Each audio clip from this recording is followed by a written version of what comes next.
ఒకరోజు ఎల్లన్న మల్లన్న వీళ్ళిద్దరూ కూడా కట్టెలు కొట్టుకోవడానికి అడవికి వెళ్ళారు. ఎల్లన్న అన్నాడు, మల్లన్న నాకంటే నువ్వు ఎక్కువ కట్టెలు కొట్టగలవా? నేను నీకంటే ఎక్కువ కట్టెలు కొడితే నువ్వు కొట్టిన కట్టెలని నాకు ఇచ్చేసేయాలి. నాకంటే ఎక్కువ కట్టెలు నువ్వు కొట్టినట్లయితే నేను కొట్టిన కట్టెలని నీకు ఇచ్చేస్తాను. ఏమంటావు? సరే, 9 గంటల నుంచి 5 గంటల వరకు కట్టెలు కొడదాం. అలా కట్టెలు కొడుతున్నప్పుడు ఎల్లన్న పడి కట్టెలు కొడుతున్నాడు. ఒక 2 గంటలైన తర్వాత చూస్తే మల్లన్న చెట్టు కింద కూర్చొని చక్కగా మజ్జిగ తాగుతున్నాడు. ఎల్లన్నకు అనిపించింది, పిచ్చోడు కనీసం పోటీలో ఉన్నప్పుడైనా ఇలా మజ్జిగ తాగుతూ కులాసాగా కూర్చోకపోతే ఎక్కువ కట్టెలు కొట్టొచ్చుగా, ఓడిపోయేవాడు లక్షణాలు ఇలాగే ఉంటాయి అని చెప్పి వీడు మాత్రం పడి కొడుతూనే ఉన్నాడు. ఎల్లన్న భోజనం కూడా చేయలే. కానీ మల్లన్న ప్రశాంతంగా కూర్చొని తాను తెచ్చుకున్న ముంత తెరిచి చక్కగా భోంచేస్తూ మళ్ళీ తెచ్చుకున్న మజ్జిగ తాగుతూ ఎంతో హ్యాపీగా కూర్చొని ఆ తర్వాత వచ్చి పని చేసుకుంటున్నాడు. సాయంత్రం 5 గంటలు అయ్యేసరికి ఎల్లన్న కొట్టిన కట్టెల కంటే మల్లన్న కొట్టిన కట్టెలే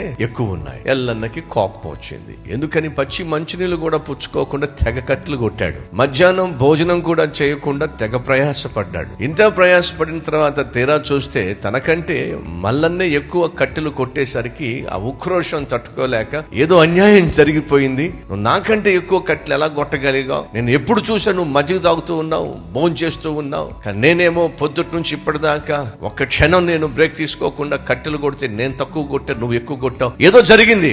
ఎల్లన్న భోజనం చేయడం చూసావు, మజ్జిగ తాగడం చూసావు, కానీ నేను మజ్జిగ తాగుతున్నప్పుడు నేను ఏం చేశానో నువ్వు చూడలా. ఏం చేశావు?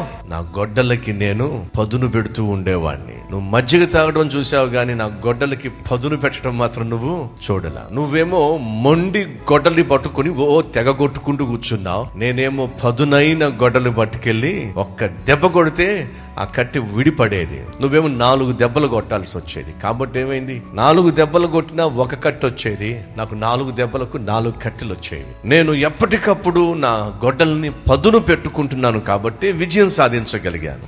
ఎప్పటికప్పుడు ప్రభు అయిన యేసుక్రీస్తు యొక్క సన్నిధిలో మన ఆత్మీయ జీవితానికి పదును పెట్టుకున్నట్లయితే మన జీవితంలో విజయం సాధించగలుగుతాం.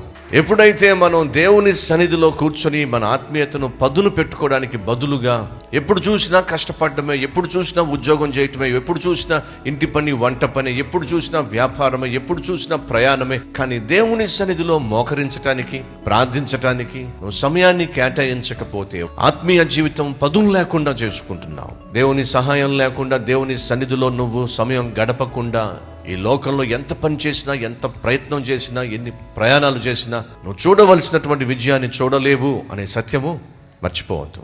ఈ రీల్ లైక్ చేయండి, అనేక మందికి షేర్ చేయండి.